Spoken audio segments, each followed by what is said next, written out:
The rain hammered against my apartment window like an angry drummer having a tantrum.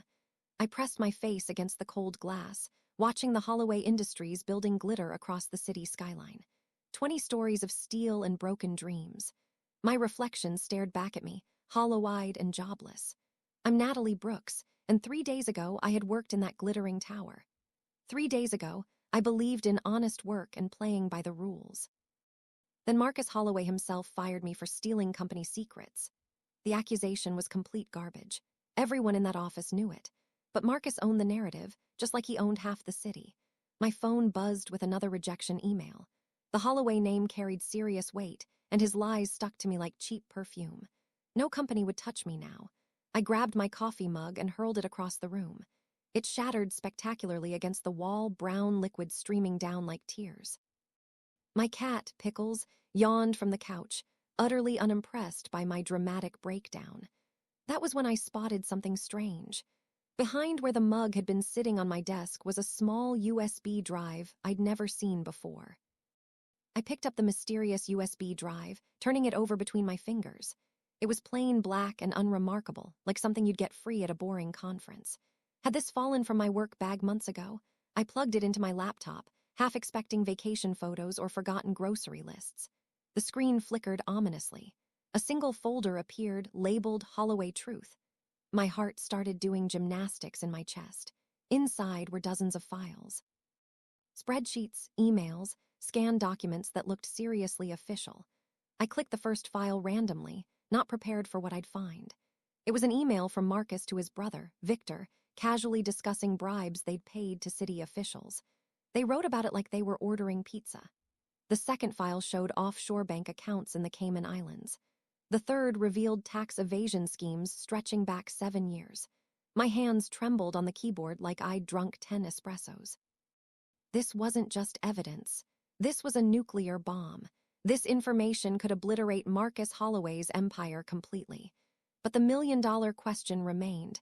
Where had this drive come from? Who had left it for me to find? I spent that entire night reading through every single file on that USB drive. My eyes burned from staring at the screen, and Pickles had given up meowing for dinner. The deeper I dug, the worse it got. Marcus Holloway wasn't just a corrupt businessman. He was a full-blown criminal mastermind wearing expensive suits. The files revealed construction projects built with substandard materials to save money. Buildings that could collapse and kill people. There were emails about silencing whistleblowers with threats and payoffs. One document showed Marcus had deliberately destroyed a competitor's business by spreading false rumors and bribing health inspectors. The competitor, a woman named Paula Winters, had lost everything and ended up in the hospital from stress. By sunrise, I'd made a list of Marcus's crimes. It covered 3 notebook pages: insurance fraud, bribery, tax evasion, illegal dumping of construction waste, intimidation, and possibly worse things I hadn't fully understood yet. I sat back, rubbing my exhausted eyes. Someone had handed me the ultimate revenge weapon, but using it meant going to war with one of the most powerful men in the city. The smart thing would have been marching straight to the police station, but I'd watched enough news to know how this worked. Marcus had powerful friends everywhere, including the police department. I'd seen their chief at company parties, laughing at Marcus's terrible jokes and drinking his expensive wine. If I handed over this evidence to the wrong cop, it would disappear faster than free donuts in a break room. I needed a strategy, not just raw anger and a USB drive. I made coffee and started planning. First, I needed copies. Lots of copies. I spent $200 I couldn't afford on multiple USB drives and uploaded everything to 3 different cloud storage accounts with complicated passwords. Then I encrypted everything twice, just like those spy movies always showed. My paranoia was running at maximum levels, but Marcus had already destroyed my career with lies. I wouldn't give him the chance to destroy this evidence too. By noon, I had backup plans for my backup plans. If something happened to me, these files would automatically get sent to every major newspaper in the state. Marcus Holloway was going down, and this time, he'd stay down.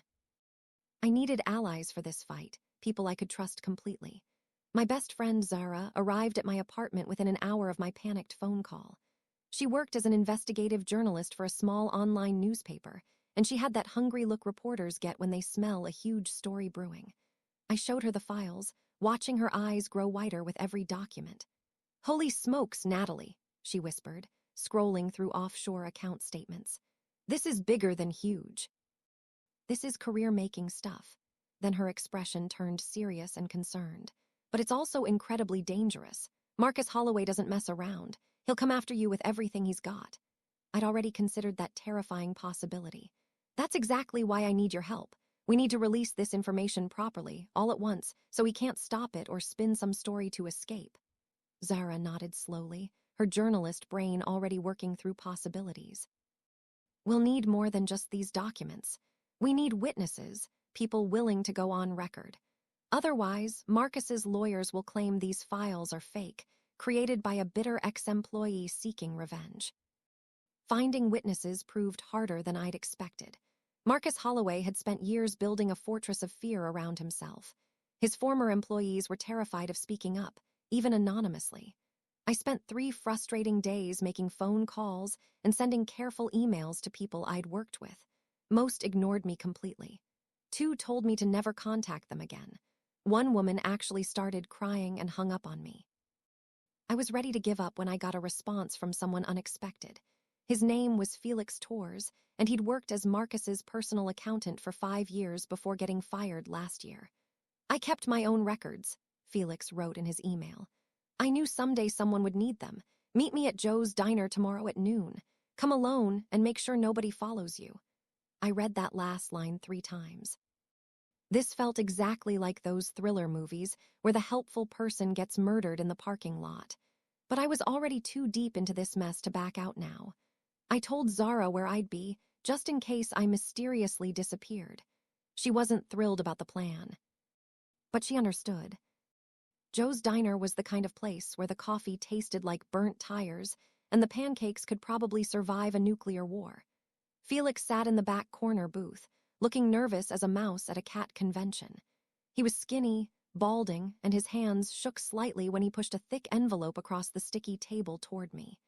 "Everything's in there," he said quietly, glancing around like assassins might burst through the door. Bank statements, transaction records, meetings I recorded without Marcus knowing. He fired me when I asked too many questions about certain accounts. I opened the envelope carefully. Inside were dozens of printed documents and 3 small recording devices. "Why are you helping me?" I asked, studying his anxious face. "You could have stayed quiet, stayed safe." Felix's expression hardened with bitter memories. "Because Marcus Holloway destroyed my reputation just like he destroyed yours. He told everyone I was stealing from him. I can't get another accounting job anywhere. My wife left me. I lost my house." He leaned forward intensely. "I want to watch his empire burn to the ground, and I want him to know I helped light the match." With Felix's evidence added to my growing collection, our case against Marcus became absolutely bulletproof. Zara spent a week verifying every document, checking bank records, and confirming that the recordings were authentic and unedited. She even hired a forensic accountant friend to review everything. "This is the real deal," Zara announced, looking almost giddy with excitement. "We've got enough here to send Marcus to prison for probably 20 years, maybe more." But she raised one crucial concern. "My little online newspaper isn't big enough for this story. We need major media involved, multiple outlets releasing everything simultaneously. That way Marcus can't pressure one publisher to kill the story."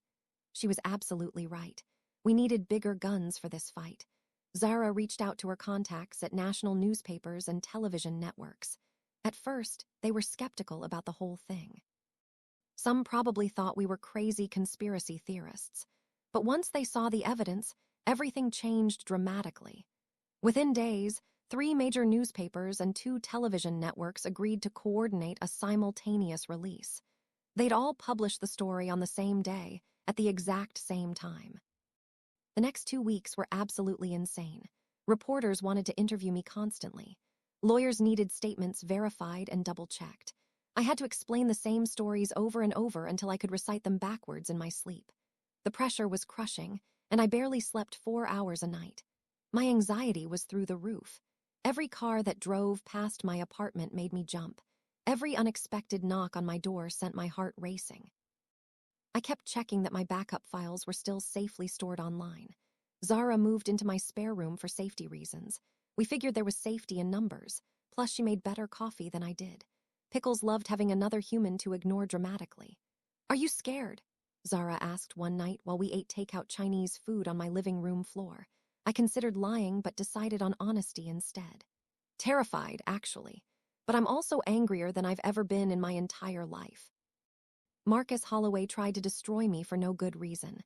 Now I'm just returning the favor, except my accusations actually happen to be true.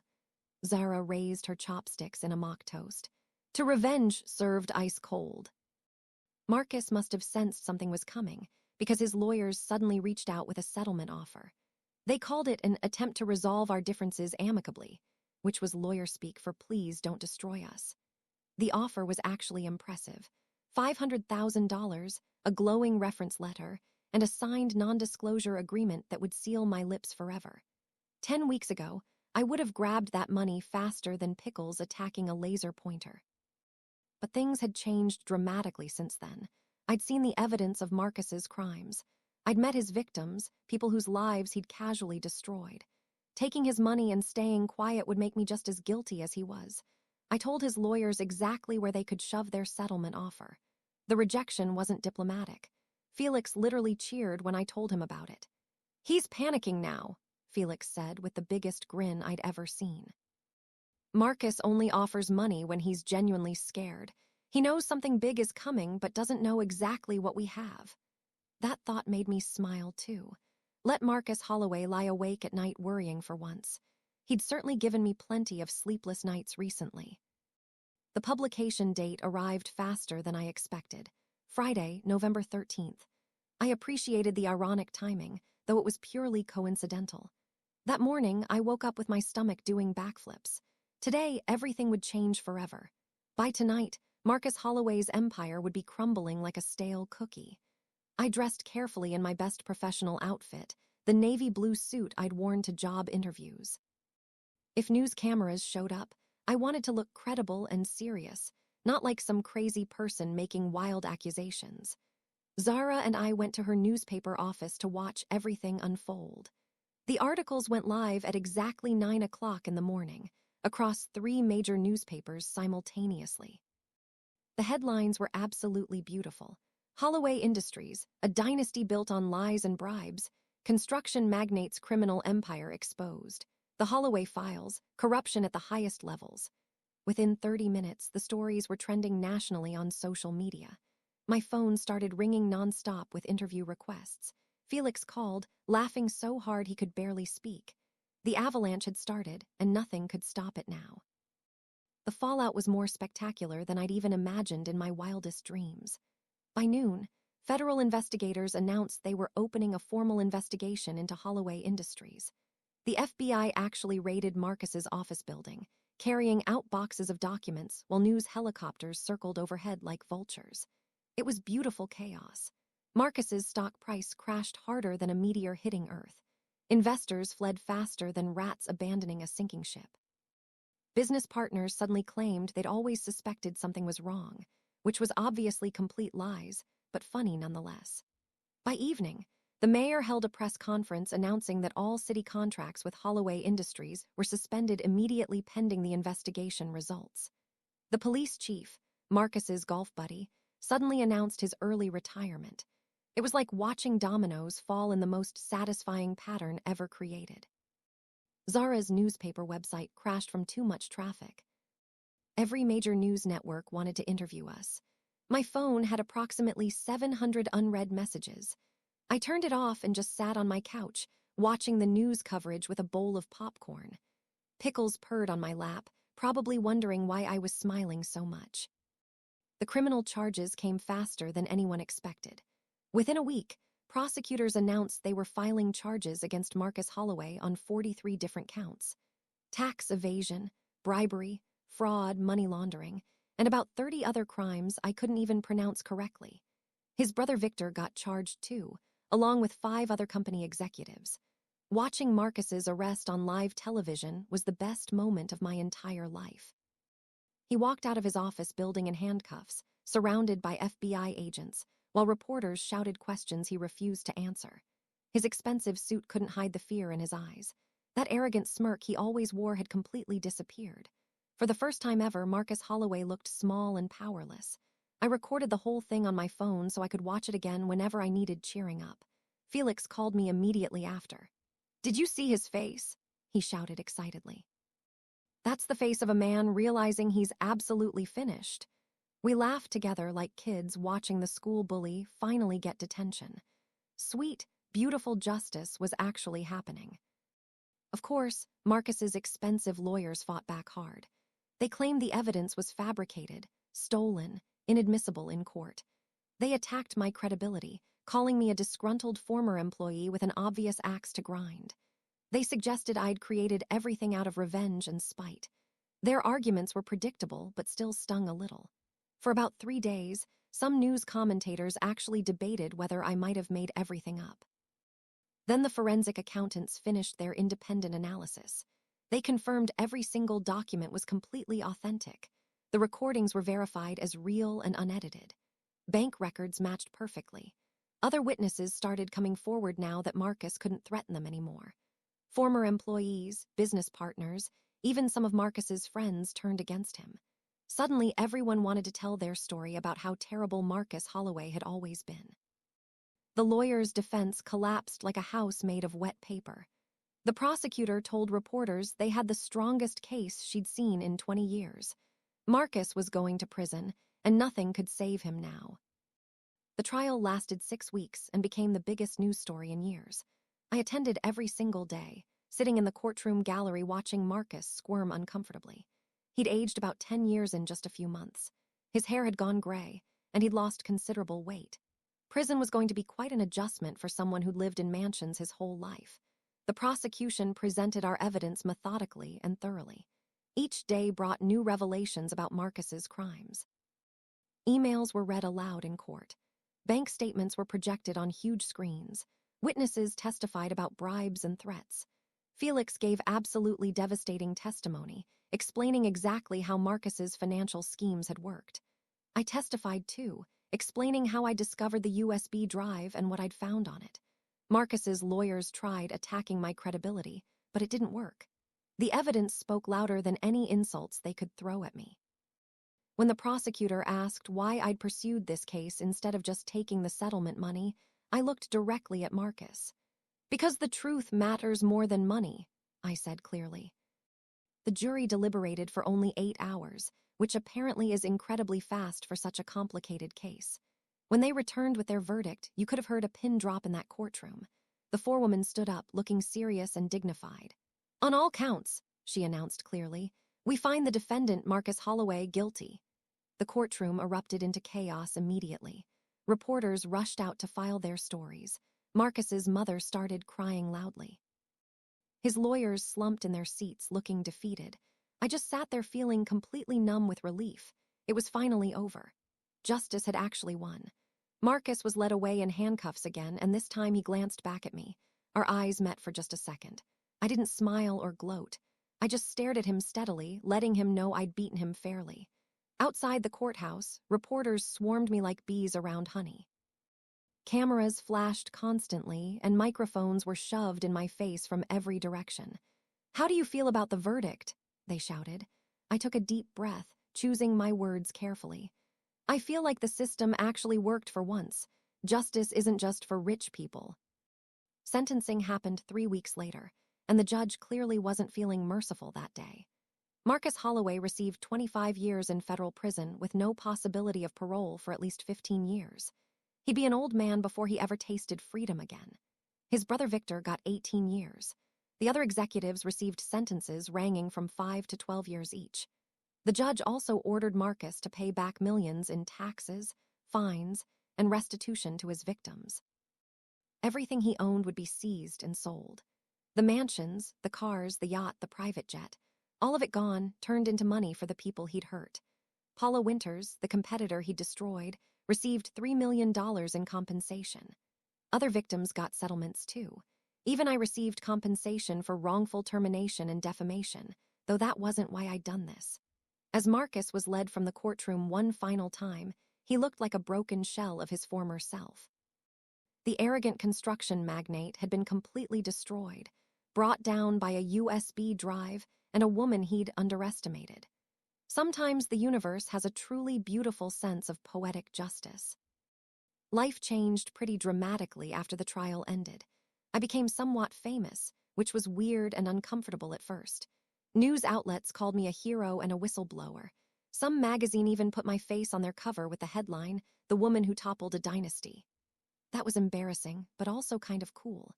More importantly, job offers poured in from everywhere. Companies wanted to hire me, proving they valued integrity and courage.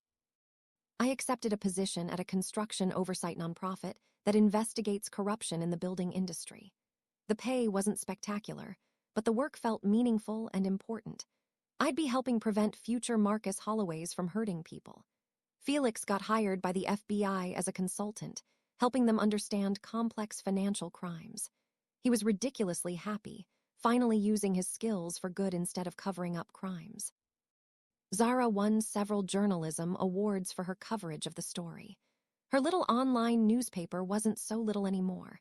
We still lived together, having become even closer friends through this crazy experience.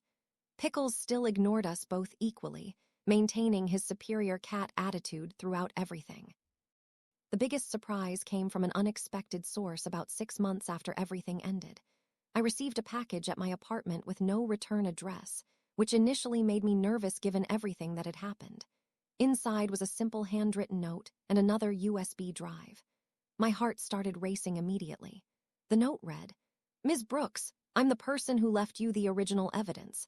I worked as Marcus Holloway's private secretary for 12 years.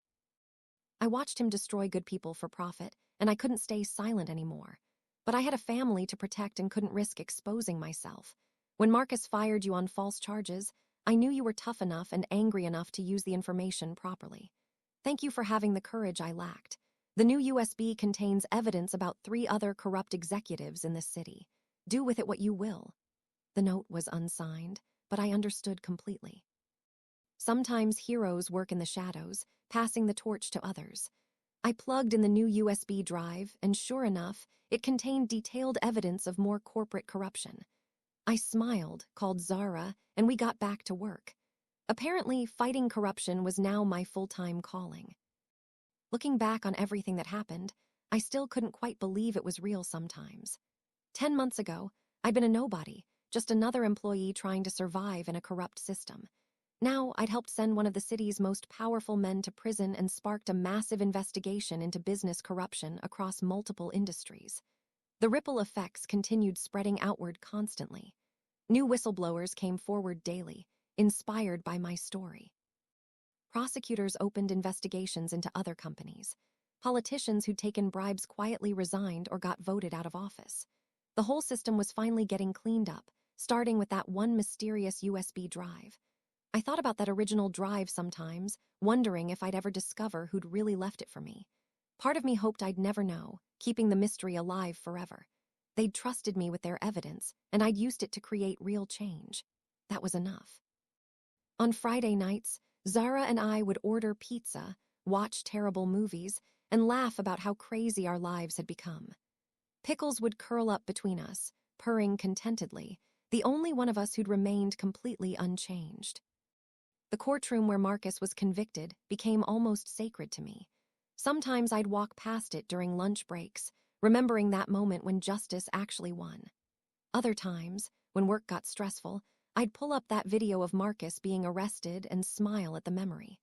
Some people might say I was obsessed with revenge, and maybe they were right. But it wasn't the bitter kind of revenge that destroys the person seeking it. This was righteous revenge, the kind that makes the world slightly better and punishes people who genuinely deserved punishment. Marcus Holloway had hurt countless people through his greed and arrogance. He destroyed careers, endangered lives with shoddy construction, and corrupted an entire city's government. Stopping him wasn't just about my personal anger. It was about protecting future victims from his crimes. Sometimes revenge and justice are exactly the same thing, just wearing different labels. I'd started this journey wanting to hurt the man who'd hurt me. I ended it having helped dozens of people and changing an entire industry. Not bad for someone armed with just a mysterious USB drive and stubborn determination. These days, I travel around the country giving speeches at colleges and business conferences about ethics, whistleblowing, and corporate responsibility. It's surreal standing on stages talking to hundreds of people who hang on my every word. Me, Natalie Brooks, who used to be terrified of public speaking. My message is always simple and consistent. Stand up for what's right, even when it's scary, even when powerful people try to intimidate you. The system isn't perfect, but it works better when good people refuse to stay silent about corruption and crimes. Some audience members always ask if I ever regret going after Marcus instead of taking his settlement money. I tell them honestly that I've never regretted it for even 1 second. That money would have bought temporary comfort but permanent guilt. Knowing I'd helped stop a criminal and protect future victims was worth infinitely more than $500,000. After speeches, young people approach me asking for advice about their own situations. I tell them what I wish someone had told me. Document everything, find allies you trust completely, and never underestimate your own power to create change. One person really can topple a dynasty. The anniversary of Marcus's conviction became an unofficial celebration among everyone who'd been involved. Felix, Zara, and I met for dinner at a fancy restaurant we definitely couldn't have afforded a year earlier. We raised our glasses in a toast to justice, friendship, and mysterious USB drives. To the best revenge story ever told, Felix announced dramatically. To good triumphing over evil, Zara added with a grin. To never underestimating angry women with evidence, I finished, and we all laughed. During dinner, we talked about how much our lives had changed. Felix was engaged to a wonderful woman he'd met at an FBI training seminar. Zara had just accepted a job at a major national newspaper. I'd been promoted to director of investigations at my nonprofit. We'd all survived and thrived, turning our worst experiences into fuel for better futures. As we left the restaurant, I spotted the Holloway Industries building in the distance. It housed different companies now, the Holloway name stripped away like it had never existed. The dynasty had fallen completely, and something better had grown in its place. Justice sometimes takes time, but it was worth every second of the wait. Sometimes late at night, when I couldn't sleep, I'd think about that USB drive appearing mysteriously on my desk. Had it truly fallen from my bag, or had someone broken into my apartment to leave it there? Had Marcus's secretary really managed to copy all those files without him knowing, or had someone else been involved too? The answers didn't really matter anymore. What mattered was that someone somewhere had believed I was strong enough and angry enough to use that information properly. They'd been absolutely right. I had taken their gift and turned it into a weapon that destroyed corruption and helped dozens of victims. I'd proven that ordinary people could fight back against powerful criminals and actually win. That lesson was the real treasure, more valuable than any amount of money. These days, I kept my own encrypted files documenting new cases of corruption we investigated. Maybe someday I'd pass them to another angry person who needed the truth. Maybe I'd become someone else's mysterious helper, leaving USB drives for the next generation of whistleblowers to discover. The cycle of justice would continue, powered by brave people who refuse to accept corruption as normal. Pickles meowed at me, demanding late-night snacks and completely uninterested in my philosophical thoughts. Some things, thankfully, never changed at all. The final chapter in this story happened exactly 2 years after everything began. I received a letter forwarded through my nonprofit organization. The envelope was plain, the handwriting unfamiliar and slightly shaky. Inside was a single page written by Marcus Holloway himself from federal prison. My first instinct was throwing it away unread, but curiosity won. "Ms. Brooks," it began formally, "I'm writing to acknowledge that you were right and I was wrong about everything. Prison has given me considerable time to reflect on my actions and the people I hurt. I destroyed your career based on lies because you'd questioned an accounting discrepancy that would have exposed my crimes. You were honest, and I punished you for it. That was unforgivable. I don't expect forgiveness, and I'm not asking for it either. I just wanted you to know that I understand now what I became, a monster who hurt good people for profit. You stopped me from hurting more people, and for that I'm actually grateful. You did what I should have done years ago. You chose integrity over money. I hope you continue fighting corruption and helping people. The world needs more people like you and fewer people like I was. Sincerely, Marcus Holloway. I read the letter 3 times, searching for manipulation or hidden motives. But it seemed genuine, just a broken man acknowledging his failures. I didn't write back because he was right that some actions are genuinely unforgivable. But I kept the letter as a reminder that even the worst people can eventually recognize their mistakes, even if that recognition comes way too late. I tucked it into a folder with all my other case documents, a strange ending to a story that had consumed 2 years of my life. Then I went back to work, because there were still plenty of corrupt executives out there who needed stopping, and apparently, I'd gotten pretty good at toppling dynasties.